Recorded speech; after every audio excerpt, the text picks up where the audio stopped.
off because it's about 7 p.m. Thanks for joining. This is actually just the Greater Cincinnati Grotto holds a monthly technical topic in caving. And one of the more requested programs that we have is on cave survey. This is just something that we do as a monthly Grotto educational topic. And we appreciate that you guys joined. Today's session, just to give a little bit of background, we're really going to be talking about the background and the process of how caves get mapped. If you have any questions along the way, just feel free to interrupt or type it in the chat and let us know what you have. But this is really an overview of how caves get mapped, the whole process of it. This presentation is normally used in a training that we give as a grotto, and we also do a monthly grotto survey. Just practice for people who want to get into cave mapping. And at the same time, we've been remapping an older map that was originally done in the 1960s. That's been a very cool project, and it's been very, very good to see a lot of new folks grow their skills and to also see a new map come out of the process. But because of the fact that this presentation is normally done as part of that training, this is really our first time doing it online. So forgive us as it's a little bit strange to do online. And most of the pictures and maps that are in the presentation are from projects that I've worked on myself. So if you have any questions about them, just feel free to ask questions about that as well. With that said, I'm going to go ahead and do the presentation. I think somebody confirmed that you are seeing my screen. I can't really tell through Microsoft Teams, so tell me if that's wrong, but I should be sharing a PowerPoint at this point. And again, yell at me if something's not looking right. All right, so this is the Greater Cincinnati Grotto's Intro to Cave Survey program. This month, we're really going to talk about the process, and next month, it will be followed up with the sketching portion where we show you guys how to actually plot and do some practice sketches with you. So let's dive on in. Here we go. So I'm Stephanie Soon. I'm with the Greater Cincinnati Grotto. I'm also part of Bloomington, Indiana Grotto. I currently live in Ohio. I'm an engineer for a consumer goods manufacturer during the day, and I started caving with Greater Cincinnati Grotto's Let's Go Caving program. Did a lot of scout caving in 2020 and 2021, and I started project caving in 2022. So some of the caves that I've worked on include caves along the Silvertip Mountain, which include Moonray and Icy Breath, Fern Cave in Alabama, CRF, which is Mammoth Cave in the eastern region, Fisher Ridge, James Cave, Wigpissel, the Daniel Boone National Forest, Big Back Cave, and Binkley are some of the other ones that I've worked on. Some of my passion areas, I like to share what I've learned. And if you ever want to ask me about anything, feel free. I may not know the answer, but I will find out. So why do we want to survey caves? Why do we want to have a cave map? Why do we want to explore the caves? Well, surveying caves helps us document any new exploration that we have, and it provides notes for any future travelers who might be visiting that cave. So they may be able to find their way through the cave without us. Surveying the cave can also provide a lot of really good data, which by placing all of your notes together, the cartography can give you clues on where other passages may go. That may look like doing loop closures, that may look like new entrances. Sometimes that's connecting one cave to another, but having that data really is helpful in figuring out where the cave is going and where you want to go explore next. Another thing that Cave Survey also does is it helps with inventorying in caves. So one of the projects that you can see Maz is the person in the photo here is working on is to help inventory and catalog different caves in a certain forest area. And on top of that, they take information about the geology and archaeology and provide that information back to that Forest Service. So a lot of different reasons that people might be surveying in caves, but all of it is really centered around getting good data. One of the main things that we do when we survey is we try to make a good map. And so there's a few examples on the left of some bad maps, or I will call them bad maps. And then on the right, you can see some examples of some better detail. And so on the right, we see some maps that are a little more current and a little bit more of a modern style, where you can see this darker line up here means it's on an upper level. We've got some rocks and the indication that there's mud slopes here. And this lower passage is indicated because it's in a grayed out coloring to show that it's below. So it's another passage running below it. But you can see on the left, we've got this description, like this very non-descriptive older map. And this is a map from a cave named Pine Hill, which is here in Kentucky. And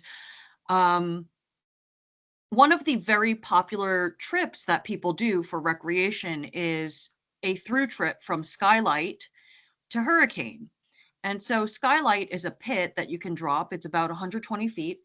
And people will drop down Skylight and go through the cave and try to exit through the Hurricane pit entrance.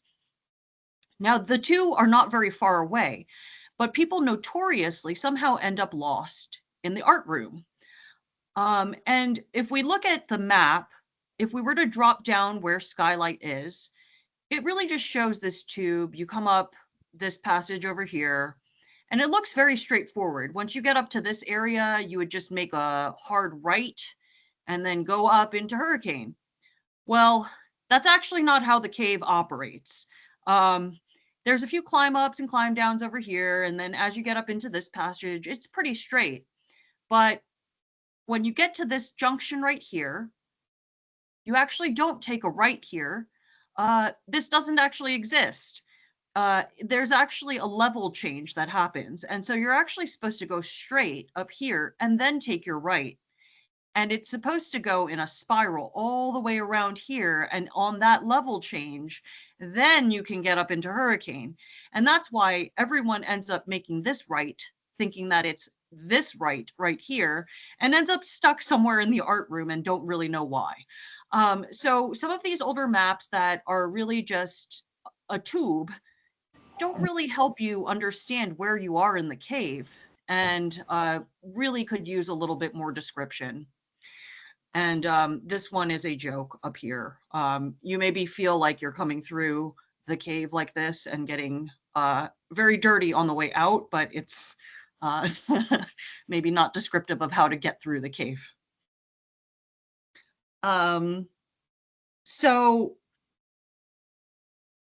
This is an example of a pretty good map. This is done by Bo Gergel. He's also from the Greater Cincinnati Grotto. And what I really like about some of the maps that he does is he doesn't mind doing small caves, right? And what's nice about this map is we can see all of the views all in one page. So we're using this as an example to sort of do a case study because of that. So a couple of the components that make up a good cave map. This is actually all just taken from the NSS Cartography Salon from convention, of some of the judging criteria that they look for when they're judging for a good map. So this is, nothing that's surprising. When we have a map, we want to know the name of the cave. So we're going to have a title block. There may be a symbol key that tells us what the symbols mean. So, here we can see there's a slope. This brick pattern means that it's bedrock. We might have rocks and cobblestones and ceiling drop and a floor drop. So that's what that symbol key is. We talk about the date of the survey, so we can see that it was mapped in 2022. The cartographer, the person who did the finished map on the computer, is Bo. The group who surveyed it is these people here. It's Alex and Bo did the work inside the cave. The type of survey, they did a digital survey. Here's the instrument that they used. And we can tell the length and depth of the cave because this cave has scale and vertical control. So there's a scale here that if we used this, we could measure the distance of the cave.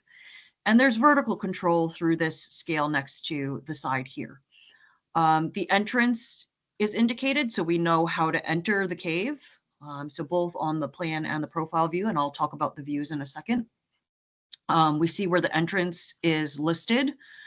And then we have a north arrow that tells us how the map is oriented versus north. And in this case, Bo put north as the top of the page, but if for some reason the map fit more aesthetically on the page a different way, he could have changed the direction of where north is and just pointed it in whatever direction that the map ended up oriented on that page. So those are some components of the broader picture of the map. But what is interesting about mapping caves is that caves are a three-dimensional environment, and we're actually trying to map the void. A cave is the part where there is no rock. So it's a little weird to think about, but you're trying to draw all the parts that are not there. And that gets a little bit challenging because now we have to define it by the walls that are outlining the empty space. So when we do that, we have to break it down into 3 different views because we're trying to capture all 3 dimensions. And that's what makes cave maps pretty interesting, is that you're trying to draw nothingness, but the way to draw the nothingness is you have to draw it in 3 dimensions. So what we've got when we do cave maps, there's a plan view, which is the top down. You're looking at the floor. There's the profile view, which is the side view of the cave. And it's like taking a slice through the side. And then we have cross sections, which is the outline at a certain point in the passage. So you can see by these little tick marks here that this cross section belongs to this cut of the passage. So it's like slicing a slice of bread out of the cave. So in this particular case, we can use this cave as a case study where we kind of compare the plan to the profile to the cross section and try to understand how we're describing the map or describing that cave. We know that the entrance pit is up here on the profile and it's over here on the plan. We have a pit indicated on the plan view, and you can see that it is indeed a drop down on the projected profile here. As we walk across the passage, we encounter another pit right here, and that's this pit coming down through this passage here. And as we go through that passage, we can see there's a little bit of a ledge, right? This ceiling channel here. And we've got what is described as a hole right here. And we're seeing that it's passage that goes out this way. So that's kind of interesting to kind of view it from the fact that I'm going into the page and it goes out off in this spur in this lower passage here. Oops. And as I look at the plan, some of the other things I might notice is we see a little ledge right here. And that's describing this ledge right here that I've got, you know, this open, like I'm walking across, and then there's this ceiling drop here. And as I get over into this portion of the passage, this ceiling ledge right here is described by this one right here, ceiling drop. We can see some of the rocks and the cobble and mud slope coming down this way and this way. But that's sort of describing this passage right here.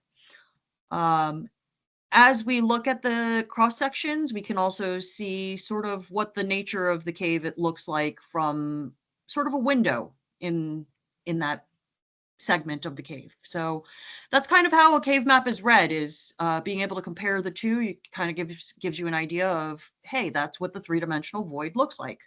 So that's where we're at. So we're going to go a little bit more into the three different views. We're going to talk about the plan view, then the profile, and then the cross section. This particular map is from Big Bat Cave in Kentucky, and this is called the Mountain Room. It's called the Mountain Room because there's a lot of breakdown through the passage. And what we can see is it's the top-down view. It's sort of the floor plan of the cave. This is normally what a lot of people use to navigate as they're walking through cave passage. You want to kind of see where your feet are going.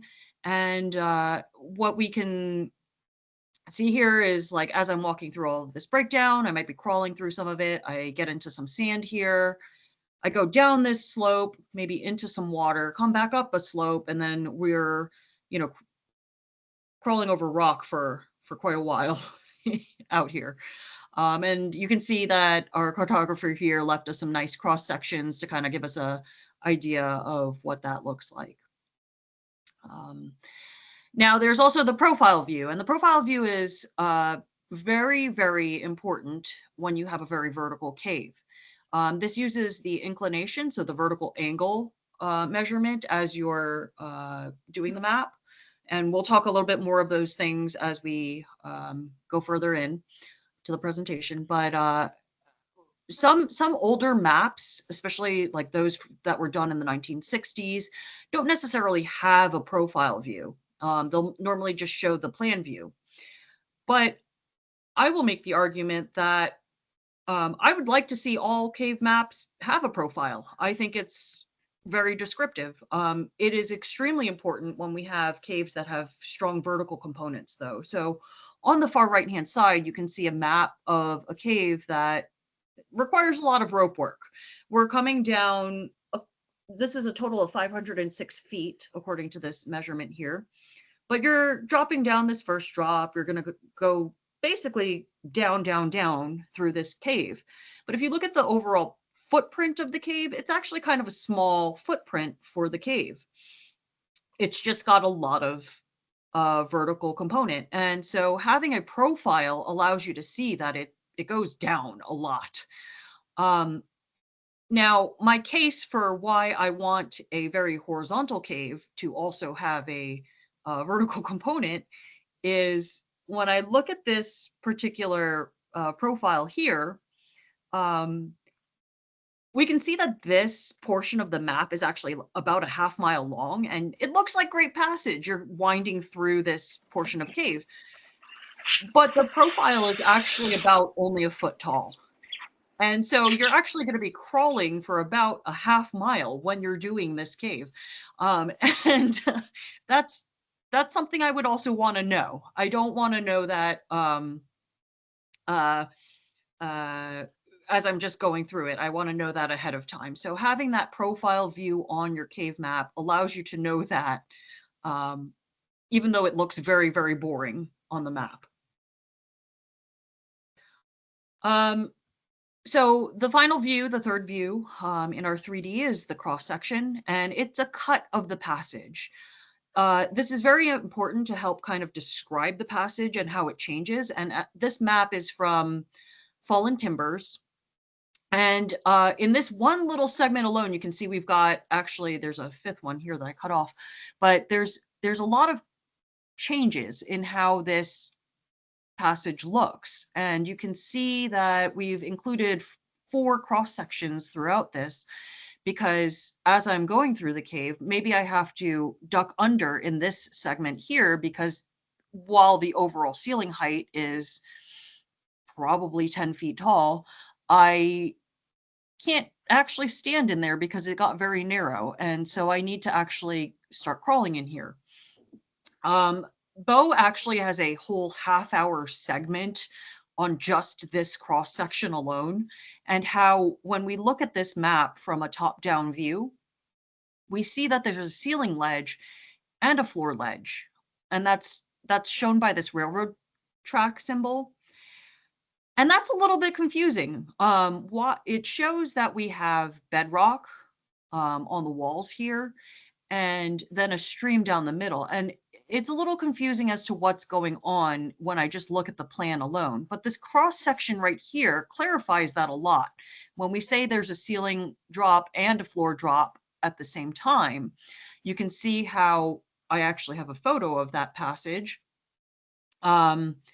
It's actually just a ledge sticking out mid-passage. So unless you're really skinny and can get your way through the middle here walking, you would either duck down and crawl under, or maybe you, I don't know, waddle your way across or crawl across the top ledges here. But this cross section therefore clarifies what's going on in here a lot when you can kind of see what the two look like. All right, so that brings us to another little case study. This is Middleton Cave in Mount Vernon, Kentucky. Sometimes having this is a very vertical cave. This is 165 feet from the rig point down to the bottom. The overall drip line to floor is 157. But as you drop into this cave, it's got a big vertical component. And what was interesting on this particular map is that we also took a cross section through the pit.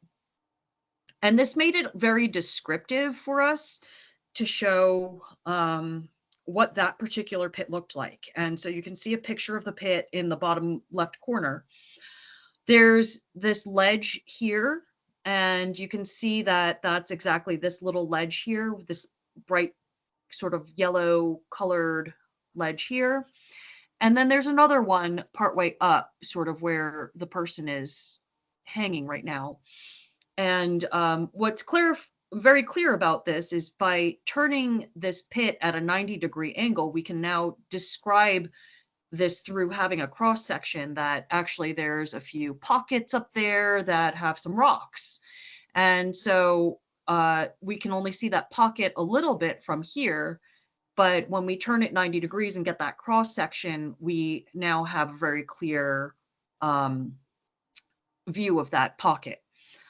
Similarly to that other very vertical cave, the footprint of this cave isn't very big, right? So it is important for us to have both that vertical view and the floor plan view, because then we can see what's happening across the 3 dimensions.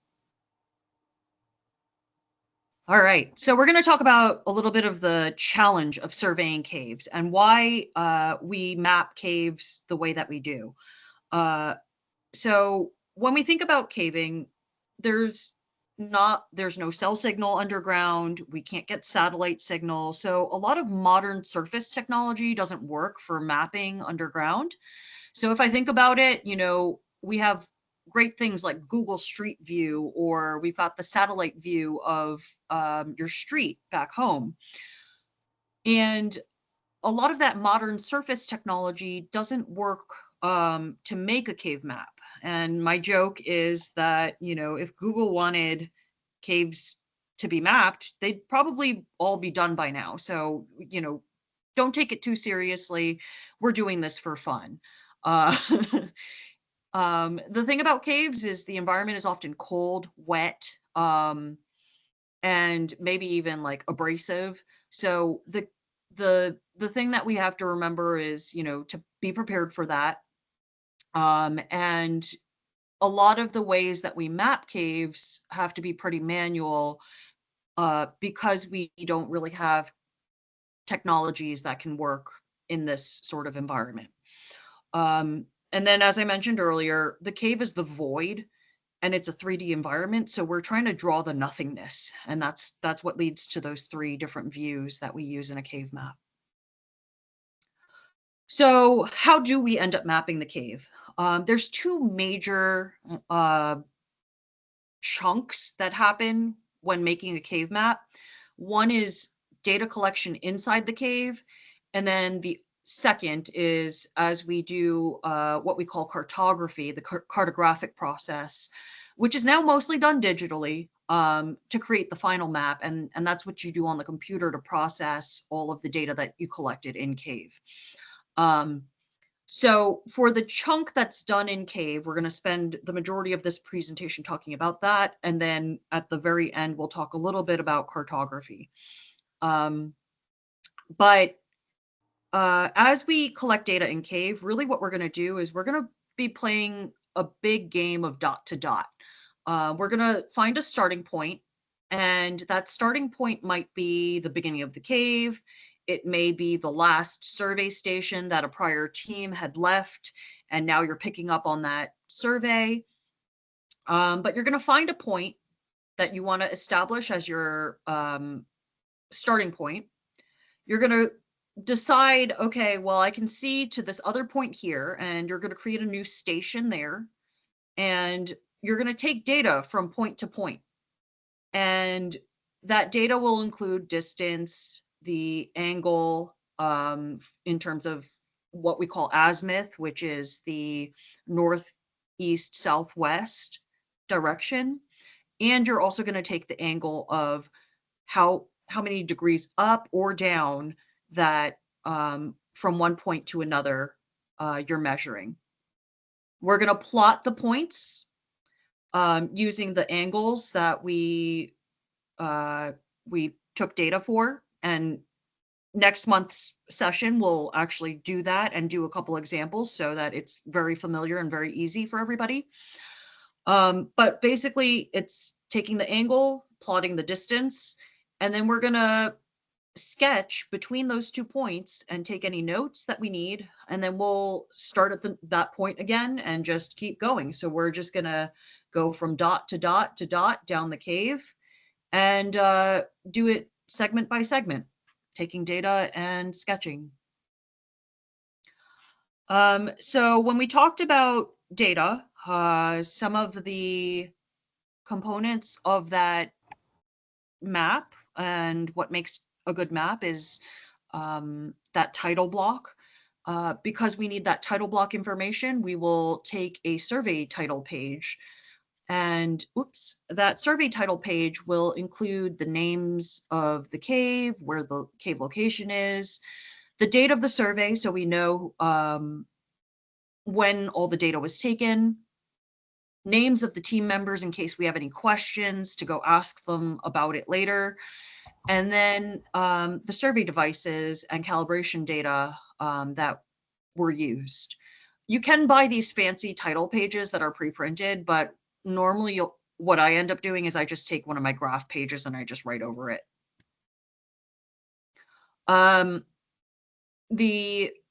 Then as we talked about taking the data from point to point, there's data pages that are made on Write in the Rain paper, which is waterproof paper that you can get. You can either buy that online, or if you're really fancy, you might print it yourself. And on those data pages, you're going to name your station. So your station might be named like A1, and we're going to shoot from station A1 to station A2. And from station A1 to A2, we're going to take the distance, the angle of north, south, east, west, and then the inclination.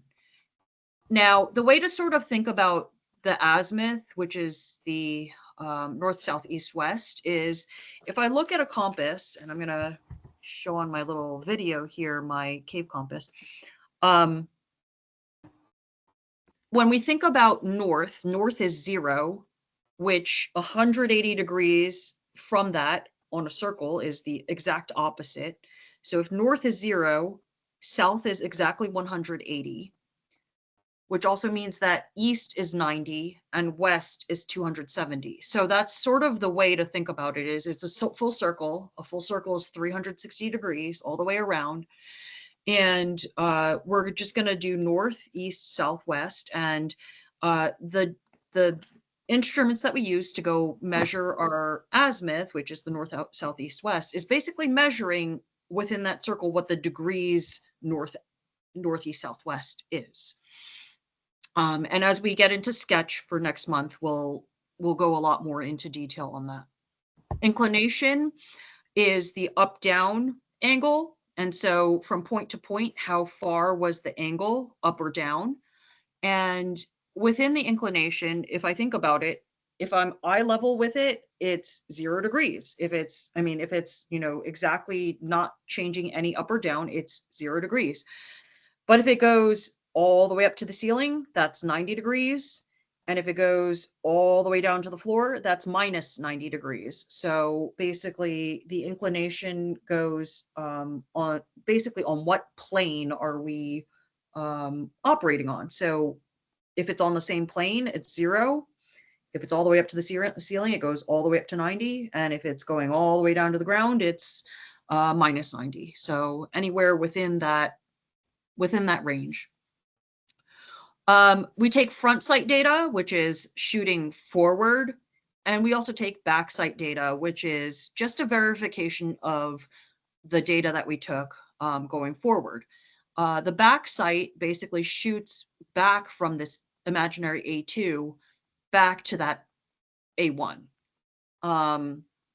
And the front sight and back sight measurements should be within 2 degrees of each other, unless specified for a tighter tolerance from your cartographer. 2 degrees is a widely accepted error margin because that's about how accurate people used to be using a sight compass. So that's sort of just a widely accepted rule of thumb for keeping your data pretty accurate. The other piece of data that we have on our cave survey sheet is the LRUD, and it's left, right, up, down. And what we're basically doing is at the point of A1 that we'll have over here, how far is A1 from the left wall? How far is it from the right wall? How far is it from the ceiling? And then how far is it from the floor?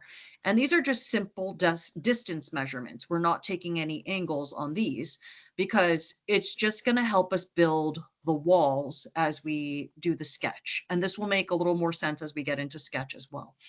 But basically the components of data that we're going to take: distance, azimuth, inclination, and then the left, right, up, down distances to the walls at each station. And then there's a notes column in case you want to note anything particular, like, hey, the passage forks over here, or hey, we found like insect activity or something. Anything interesting to note down. All right, so we've talked a little bit about the views, we've talked a little bit about the data. Now we're going to talk about the different roles in a survey team. A team of surveyors typically consists of about 2 to 4 people. If you have more than 2 people, maybe you, if you only have 2 people, maybe your sketcher is also doing some of the data management and data collection. If you have 4 people or more, maybe you have an extra sketcher and you can split the work. So one person's doing plan sketch while the other person's doing profile sketch or something like that. That can make it go really fast. Or you might have even bigger teams where you may need riggers or inventory managers or photographers on your project. So it's pretty flexible, but generally the teams are about 2 to 4 people. The couple roles that are in a survey team, you're going to have somebody who is called the point, and they're going to be the person at the front of the survey. They're typically the person you want to have your caviest caver be the point.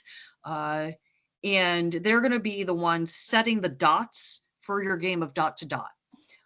So they're going to scout out in front, look for leads. They're going to set the new point for what we're going to take data to. And their role is also considered the back sight. So because they're ahead, they're going to be shooting back towards the rest of the team. They're going to read instruments to get the back sight to the prior point. And they will also take LRUD measurements. So the point is actually a pretty busy role. They tend to be pretty fast at what they do, and they're going to be scouting around and looking at different things. Then you've got the front sight. This is probably your most chill role in the whole group. I have admitted to being like, hey, I need a low brain activity day today, and I'm going to do front sight. And so their job is to read the instruments from, for example, A1 to A2. They don't have to set the point.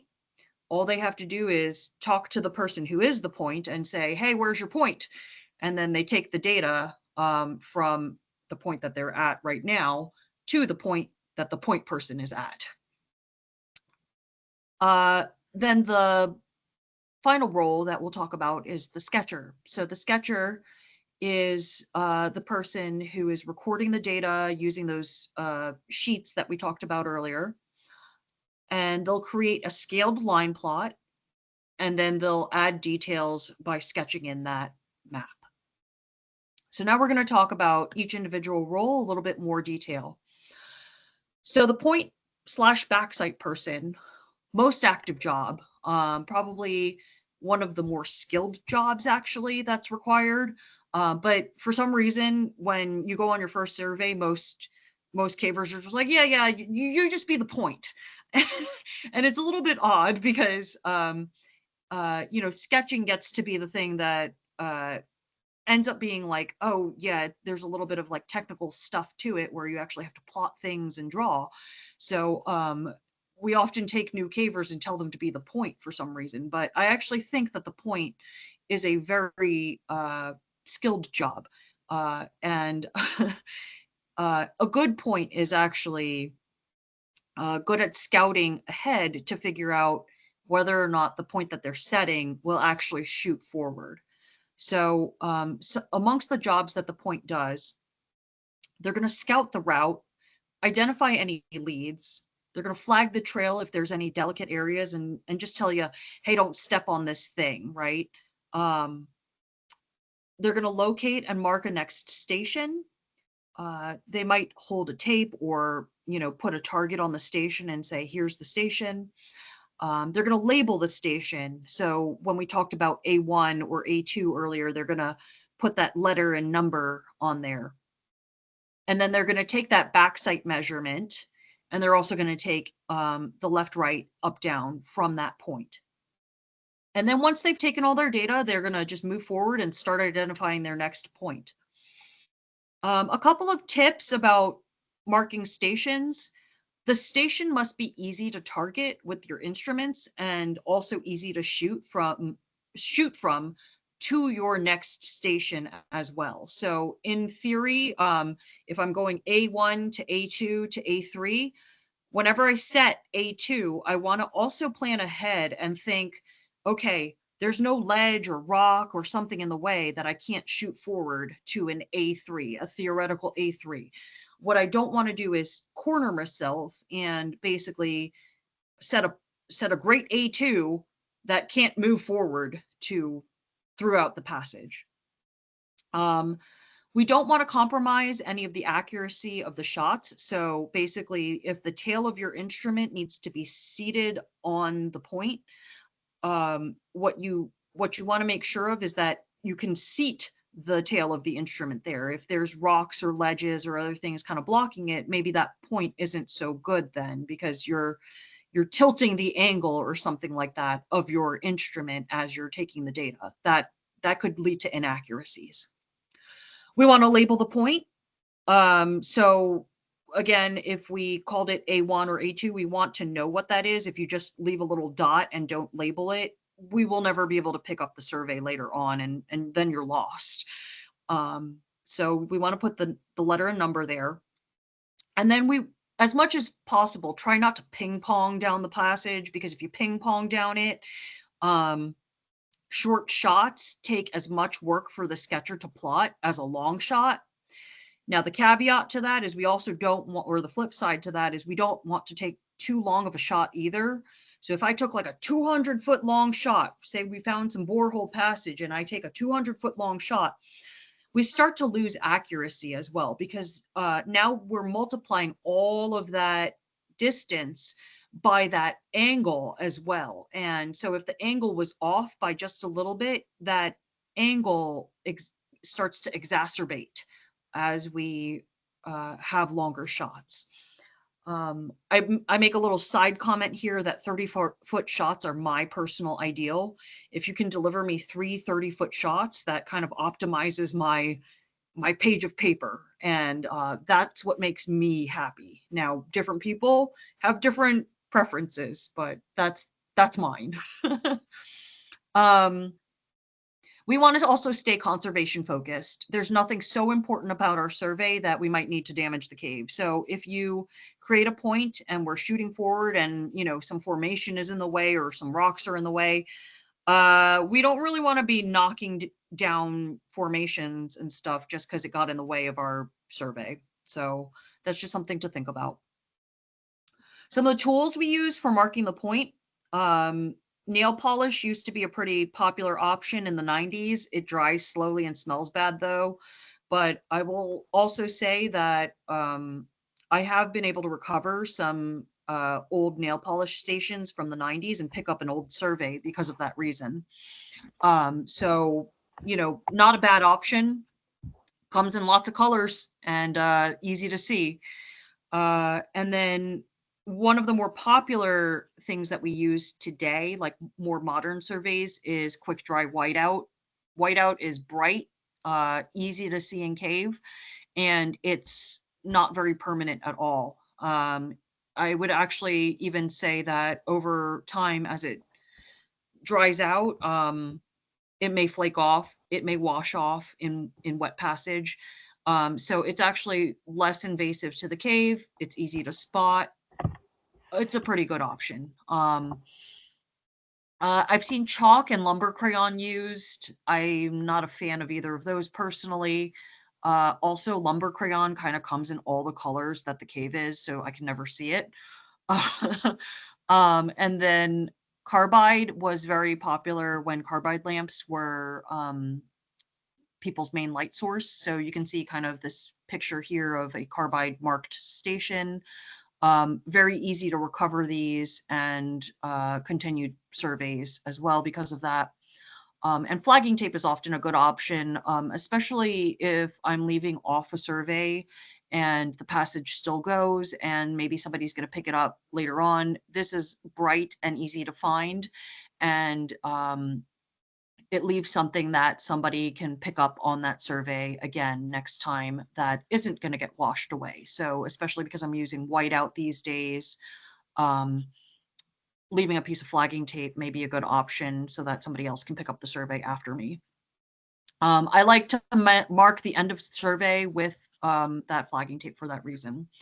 I do note that, you know, poker chips or copper nails used to be used in the past. Metal actually isn't great. Poker chips have metal on the inside because it can throw the magnets off inside your devices. So just be mindful of that if you are using those kinds of things. I also note here point lights and target cards can make it easier. So you can see right here in this particular survey, we had a little light that we were putting on the point so we could target it with our, we were using Suntos to like a traditional compass in order to sight our angles. So point light might be really nice for that. A target card may just be a piece of paper that you hold up and point to that target as well.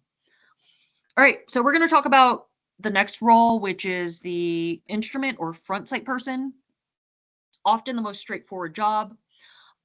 So we can also give this person additional responsibilities sometimes for that reason. So if somebody needs to inventory the geology in a passage, for example, or, you know, they're just taking notes of fossils or something like that, that can also be given to this role because they're going to be probably the least busy of the group. Their job is to light up the current station. So you can see back here, this is Bo. He's got a target card and he's lighting up the station by pointing at his helmet light at it. And this is Adam Mathis, and he's got a disto, and he's shooting the disto to the point.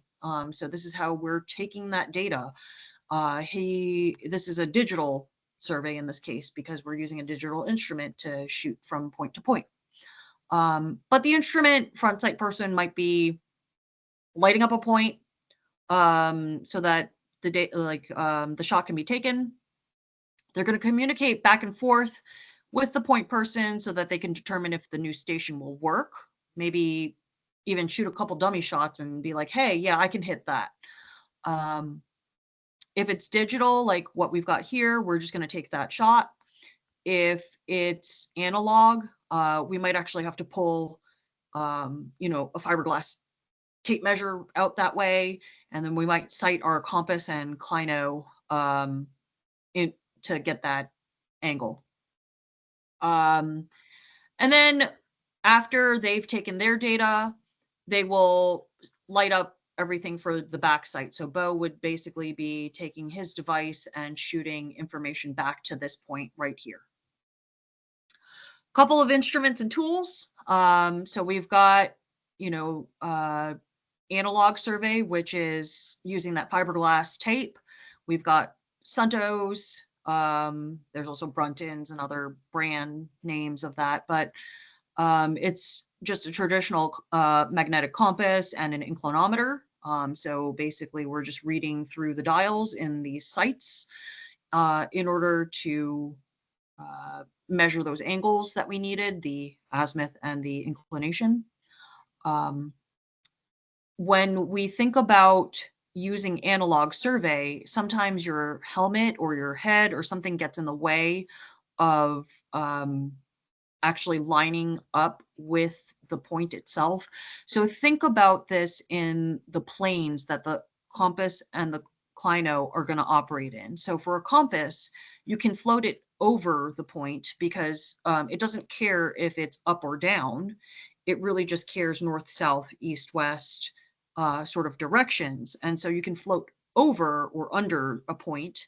And then for a Clino, you can float left or right to the point to take your measurements because you're going to be really worried about the up or the down. Now, as we've gotten more digitized in this world, there are devices such as the Disto, the Brick, and the Shetland Attack Pony. And those are all devices that are laser based, and the laser is going to take the distance. And on the inside, they actually have magnets and other fancy things going on where they're measuring the azimuth and inclination all at the same time when you hit the button. And so it will read out the data of the distance, the azimuth, and inclination all on the same device just by hitting the button. So super convenient new tools that exist.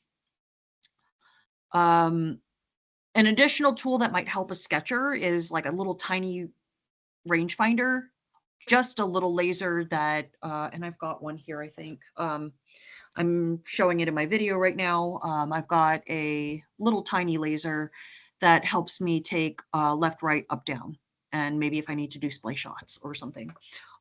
So just a small laser distance measurer might be helpful for LRUDs or other, just finding your walls. This is sort of the break point where if we did this in person, we would break everybody into groups and we would shoot some data around the room, but I'm not going to be able to do that with you guys. So we're just going to read through this and move on. So some tips for the instrument people, which is the front sight person and the back sight / point person. When you're communicating, they can yell on station to each other to let each other know when they see the laser on the point. So that's the ideal time to take the data, is when you've actually hit the point. So you want to yell at each other to communicate if they're on station or not. When they read off the numbers to the sketcher, it's really helpful to the sketcher if the back sight and front sight person has taken all of their data and they've verified it all already within that 2-degree tolerance before they read it to the sketcher, because the sketcher's brain is melting as they're doing math in Cave. And so the fewer disturbances you can give your sketcher, the more they can focus on actually doing their line plots and things like that. But that's just a politeness thing. I don't know, maybe you like to bug your sketcher. Then it's helpful to give the data in a consistent order. So the way that the sheet is broken out for data often is distance, azimuth, then inclination. If you read it in the same order each time, the sketcher knows which box to put it in. And then another thing that might be helpful is the sketcher should communicate with the front sight and back sight as well, in the sense that as somebody is reading the data to the sketcher should also read it back to verify. And good practice is to read it back in a different format just to make sure that we're hearing each other correctly, because caves are noisy.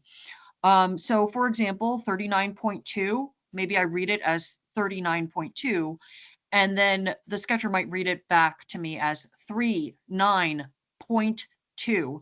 And that way, we can double check that we got the right data down. All right, so we're going to talk about the sketcher a little bit. So the sketcher is the most brain intensive role, because they're going to have to do a little bit of math underground, and that's challenging. Math's challenging for me above ground. So what they're going to do is they're going to try to distill the passage down into their interpretation of what it looks like. And maybe they need to consult with their cartographer, like the person who's going to do it on the computer later, for kind of what the cartographer thinks is important or not important. Some cartographers want more detail, some don't really want that much detail. But really what we're going to do is we're going to try to focus on what helps a traveler navigate through the cave. So we want to, when you start looking at the cave, there's actually a lot going on. But what you want to do is simplify it as much as possible so that we're only taking the major landmarks. Because if we tried to include every last detail, it would get too busy, and then the map is actually kind of hard to read. So if there's a very major flowstone or big rock, or hey, here's a big juncture, we want to capture those big details. There's no way to capture all of it. The nice thing about sketching in Cave is you don't have to be very artistic. Cave maps use technical symbols. There's keys that you can download. The NSS has different booklets that have that. This is just a simple one that is readily available online. But basically, you're going to use these technical symbols, so you don't have to be a great artist to do this. Actually, a lot of the finishing of the map happens on the computer by the cartographer. And one of the things I kind of encourage is simply use the technical symbols to identify what is there. It doesn't have to be super beautiful on your sketch. You just want to indicate what is or isn't available in the cave. There's somebody whose maps I really, really, really admire. And the first time I saw their sketch, I was very taken aback, because I was like, wow, your sketch isn't very pretty, to be very blunt about it. And what I started to realize afterwards is they're taking notes. That's really what this process is you're taking notes of what is in the passage, and it really gets finished and made pretty in the cartography process. So don't overthink it in Cave. There's no reason to stress over it while you're in Cave. So some of the tools that the sketcher uses, they're going to need some pencils and erasers. They're going to use some Write in the Rain survey paper. And as you can see here, we've got that grid paper, because they're going to have to plot. And what's typically the standard these days in the US, we're using inch tenths. So there's 10 squares to every inch, which is not a normal ruler. So the paper is pre-printed that way of 10 squares to each inch, and the scale can be 20 to an inch, or 20 feet to an inch, or 40 feet to an inch, or whatever you determine. And basically you'll count it out from there. We're going to keep a book. We're going to have a cave compass, which is this device right here. Or you can use just a regular protractor and ruler. And the goal there is to just get the azimuth angles, or the profile angles, the inclination angles, measured out. And you're going to plot from point to point using that. And we'll go into a lot more detail when we go into next month's sketch session. Now, I note that you've either got to be really good at calculating cosines, or you can have a table handy. And what's nice about these cave compasses is they've got the table printed directly on it. So if you've just got one of these compasses, you're set, and you don't have to do math, or you don't have to do as much math. I keep a survey pouch to keep things tidy, and I keep my snacks in there. I keep an extra pair of gloves to try to keep mud off the pages. And then we keep that cheat sheet of those cave symbols from that last slide in the book somewhere. And then I keep a little tiny rangefinder for measuring my distance to my walls, just to help me as I'm sketching. So a few steps to sketching the plan. We're going to use the compass part of the cave compass. So when I look at a cave compass, there's actually two dials on it. The outer dial has the 0 to 360 on it, which is my north, south, east, west. When I sketch the plan, I'm going to focus on that compass measurement, and we're going to plot that azimuth. We're going to keep it to scale, and then the left and right measurements of the LRUDs put in the walls. So if I go from this point to this point, I draw that line in, and then I take the left and the right at this point, and I take the left and the right at this point, and then I just draw in my walls from there, and then we'll add passage details. So the steps to sketching plan, we're going to plot from station to station, plot that left and right dimension around it.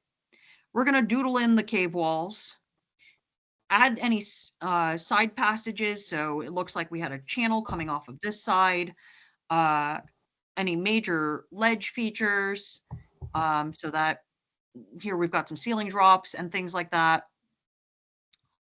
We're going to add in some slope details, some channel details. It looks like we've got some floor drops in here. And then we're drawing in rocks. Rocks is really where we get to be a little bit creative and draw them exactly like what we see in the cave. We try to give them a 3D nature by drawing a little bit of shading in them. It's easiest to draw the top rock first and then draw all the rocks underneath it. That helps a lot to give it a stacked effect. And then we might fill in some more details, like we've got some sand and we've got some mud, and there's a few formations here. So we've got some stalactites drawn in.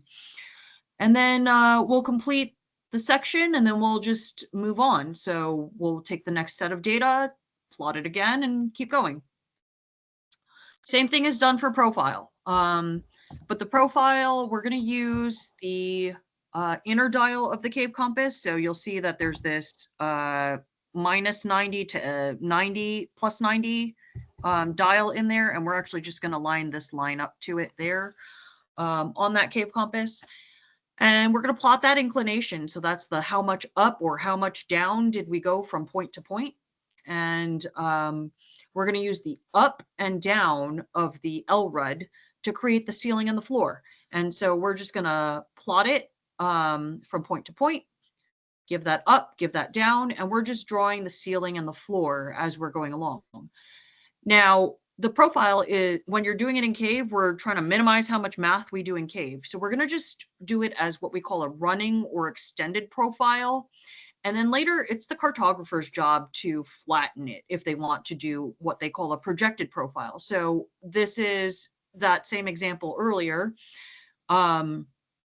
where we have this very meandering passage But as you can see, the cartographer has flattened it so that the meander is going into the page, but it's flattened so that you can follow these dashed lines to see how it's been projected into the final map.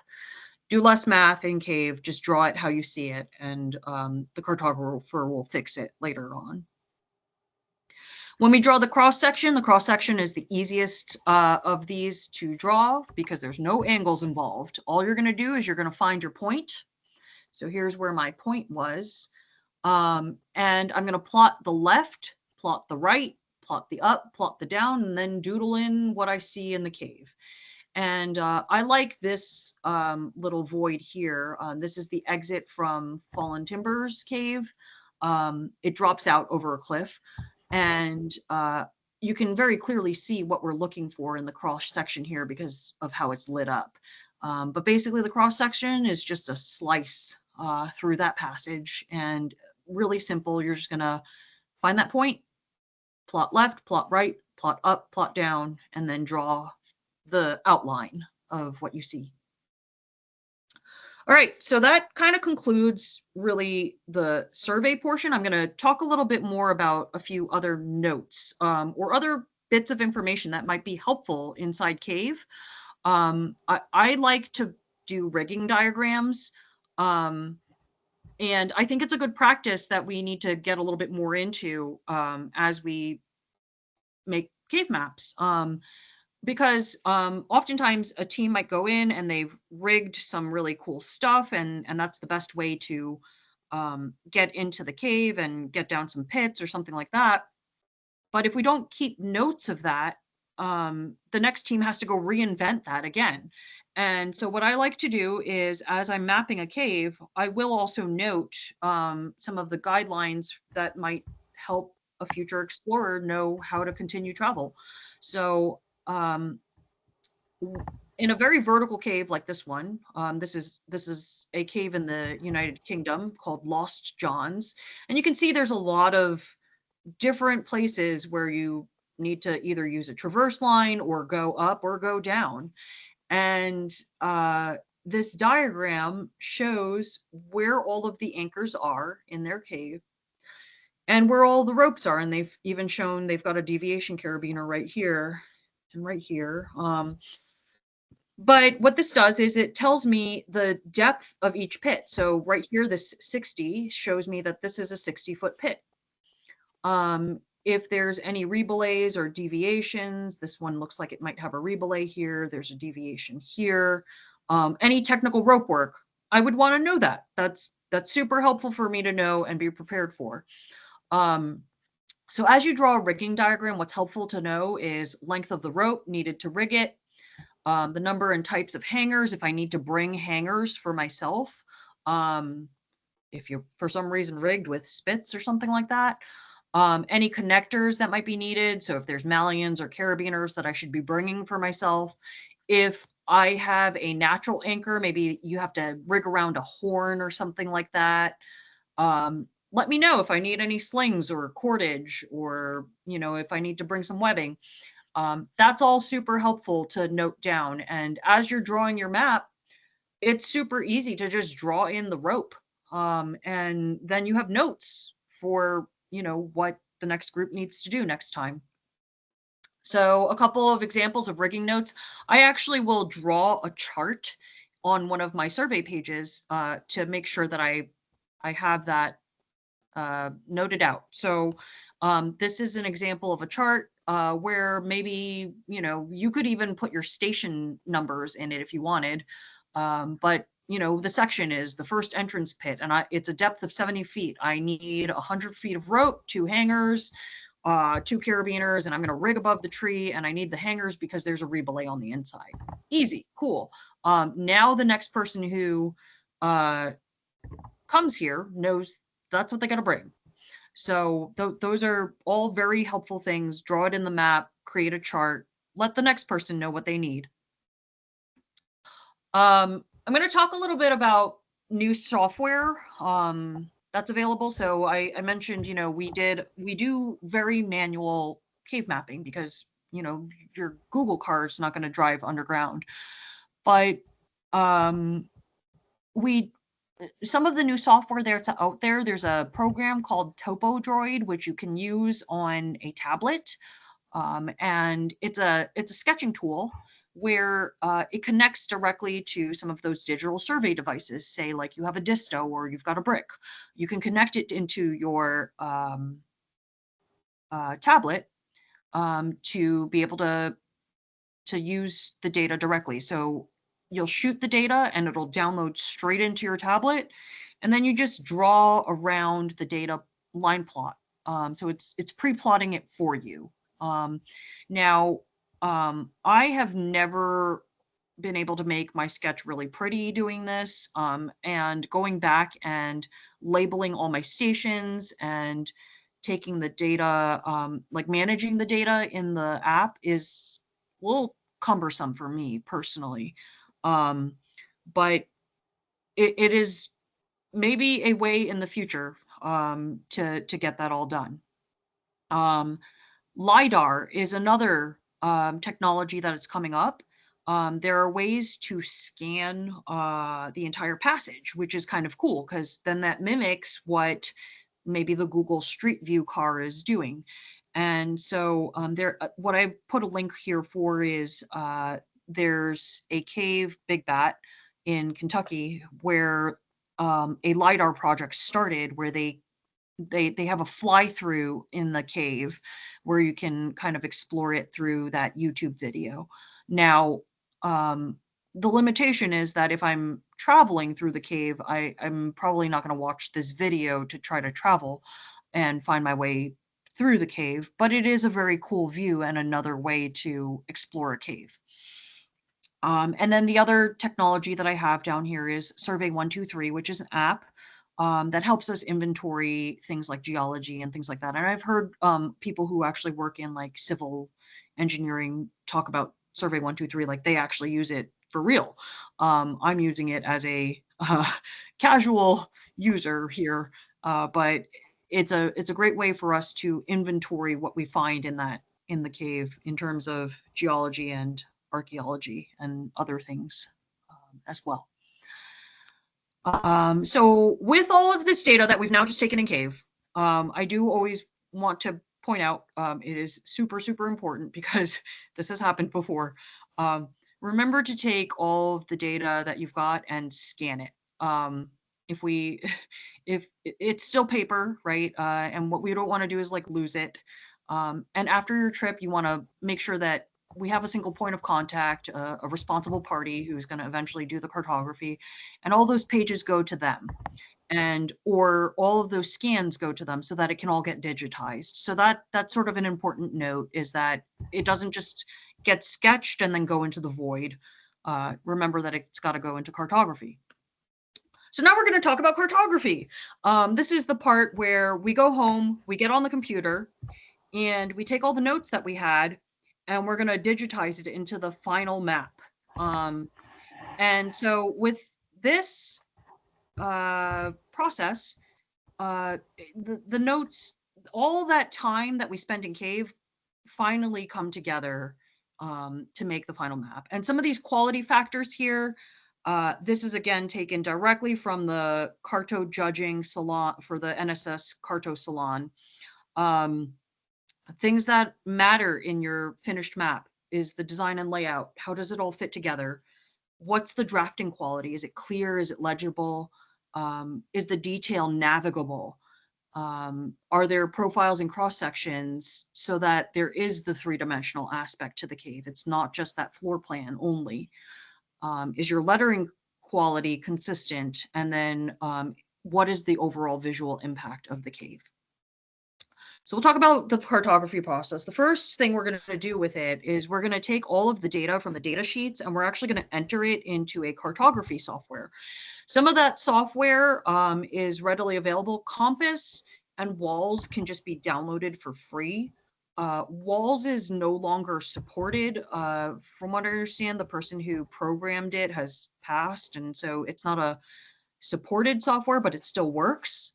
But if you had problems with it, it's hard to, you can't reprogram it or ask questions or anything like that right now.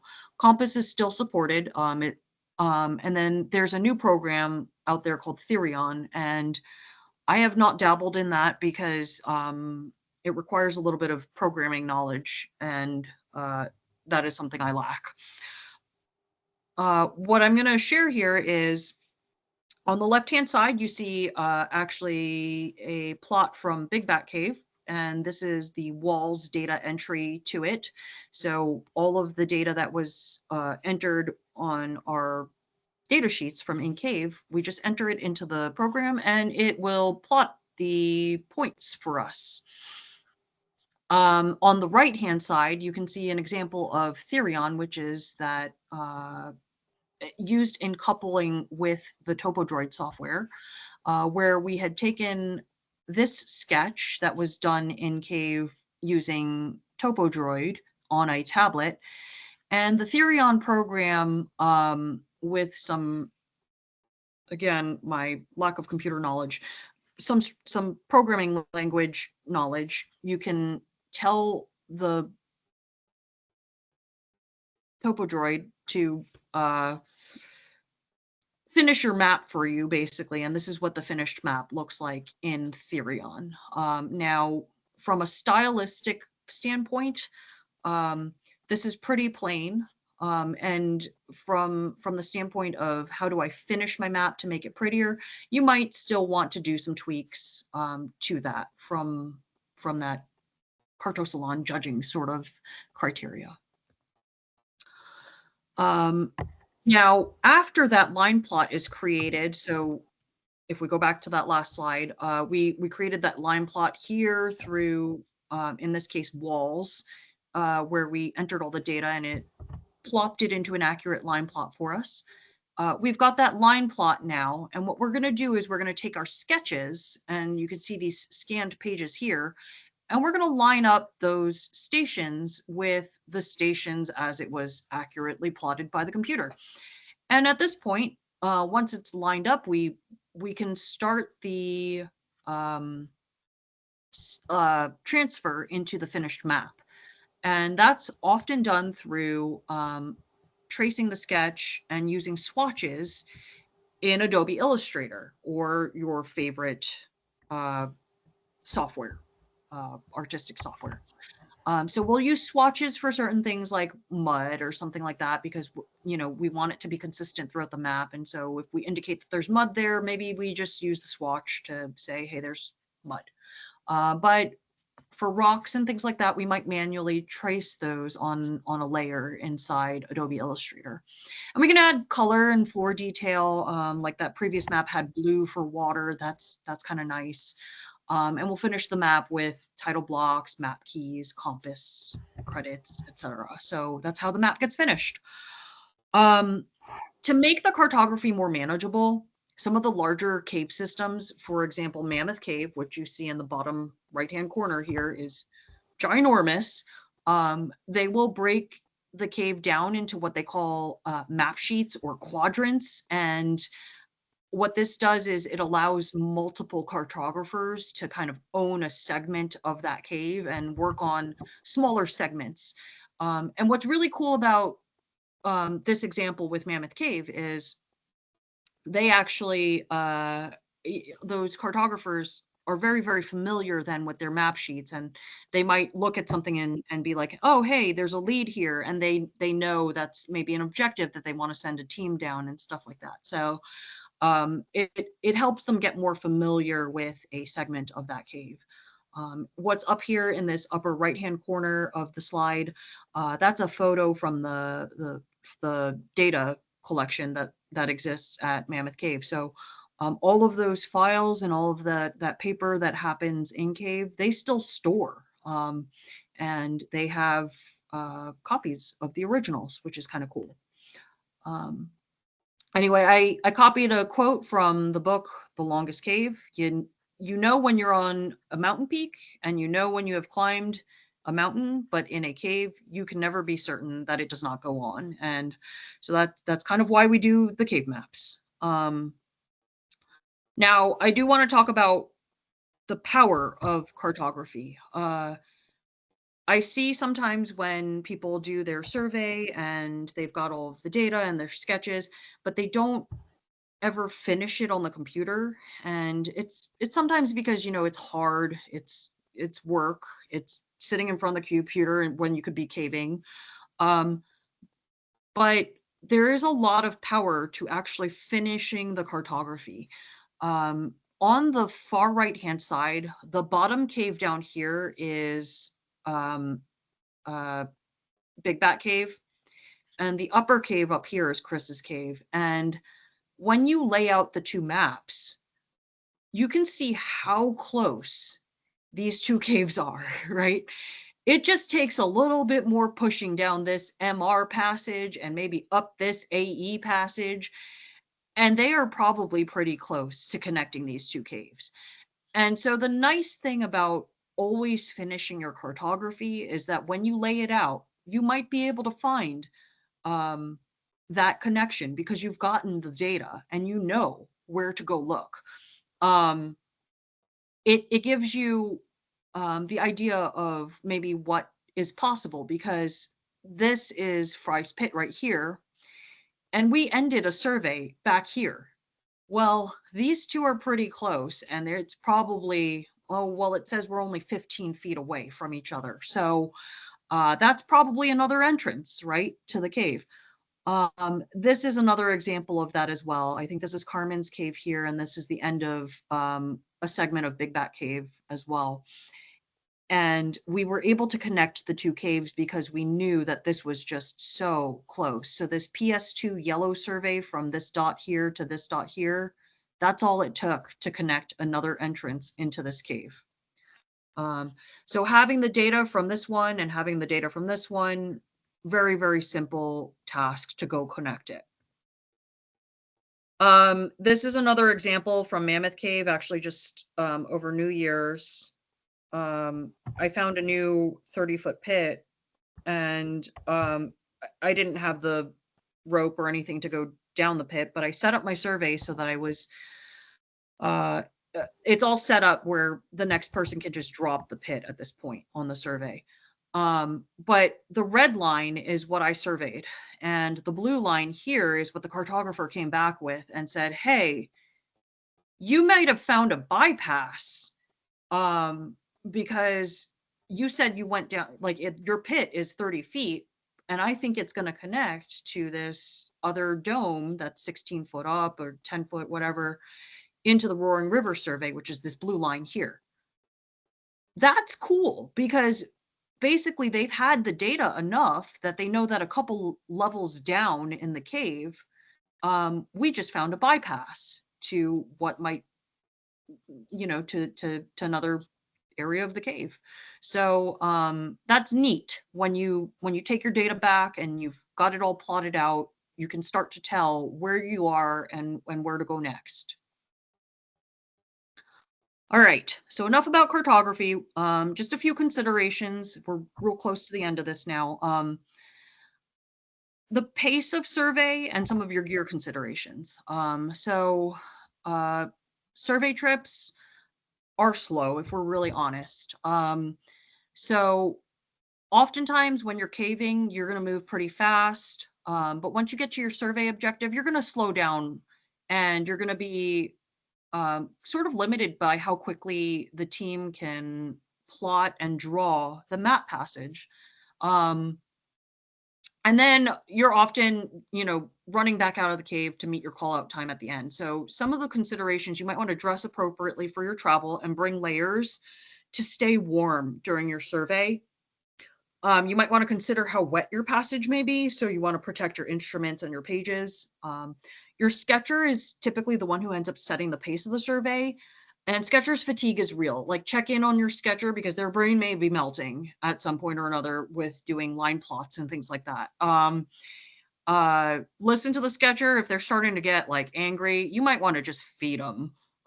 So this is a great photo on the right hand side where Bo treated us to a bunch of Snickers bars because this was a very, very cold, wet survey that we were in.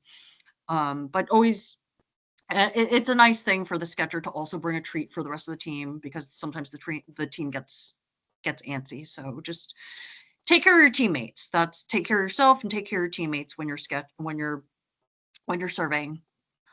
And then a couple notes on resurvey. Resurvey in the survey community, oftentimes people are like, I don't want to do resurvey. Resurvey is stupid. Like, I'm just reworking something somebody didn't do right in the past. Well, I like to show this sketch that is in the upper right-hand corner.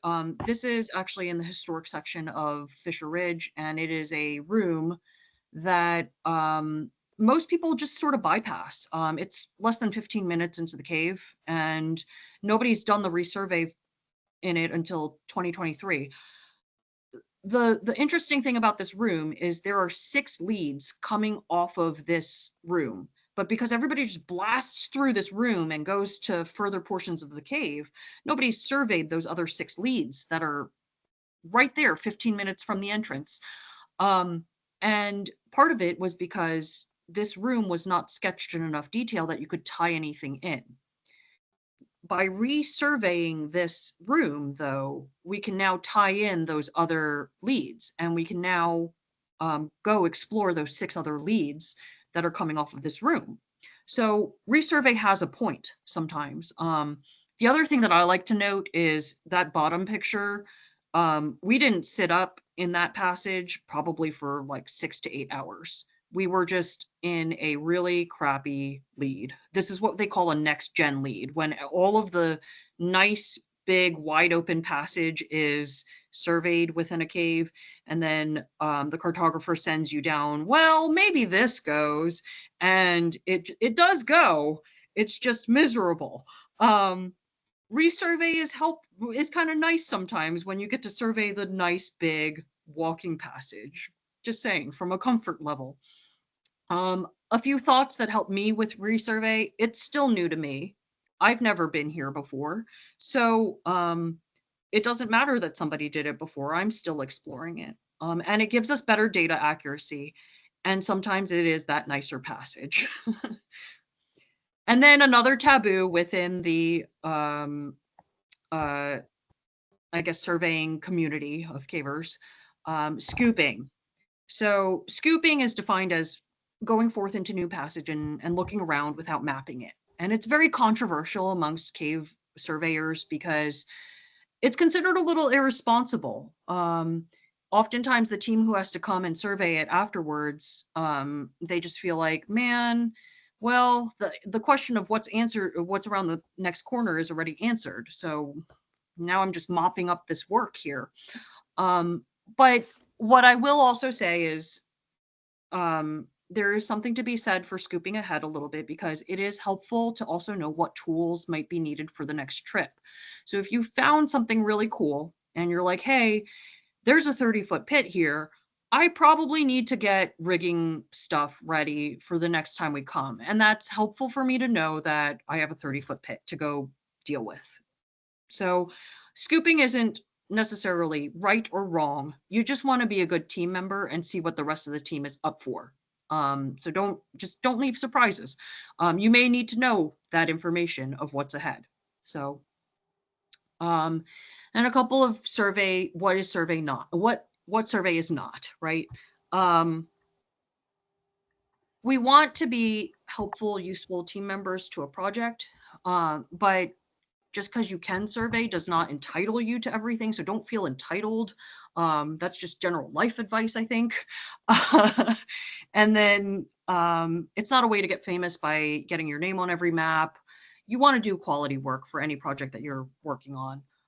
Nobody owns the cave. So if somebody else goes and, surveys the next segment, everybody's just trying to have fun, right? Being humble and kind will get you further invited on more projects than being technically skilled. And remember that the only people who care about cave maps are fellow cavers. Be nice to them. If Google cared about cave maps, they'd all be done by now. So do it for the camaraderie. So remember, keeping secrets about cave data and never finishing your cartography is the same as scooping, just with a lot of extra wasted effort and work. And that brings us to the end of the presentation. Are there any questions?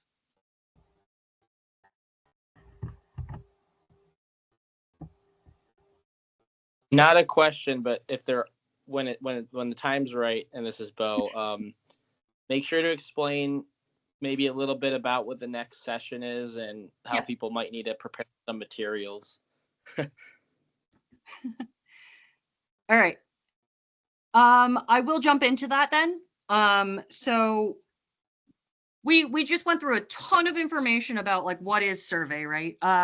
What we want to do is for the next session in February, we want folks to kind of get an idea of like what does sketch look like and how do I do it, right? That's sort of like that math portion in CAVE, which is sometimes difficult.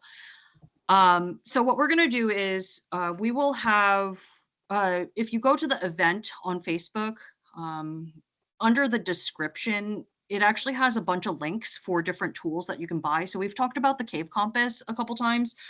There's a link to go buy a couple of these. They're not very expensive. There's a couple links in there for the survey paper if you want to buy it.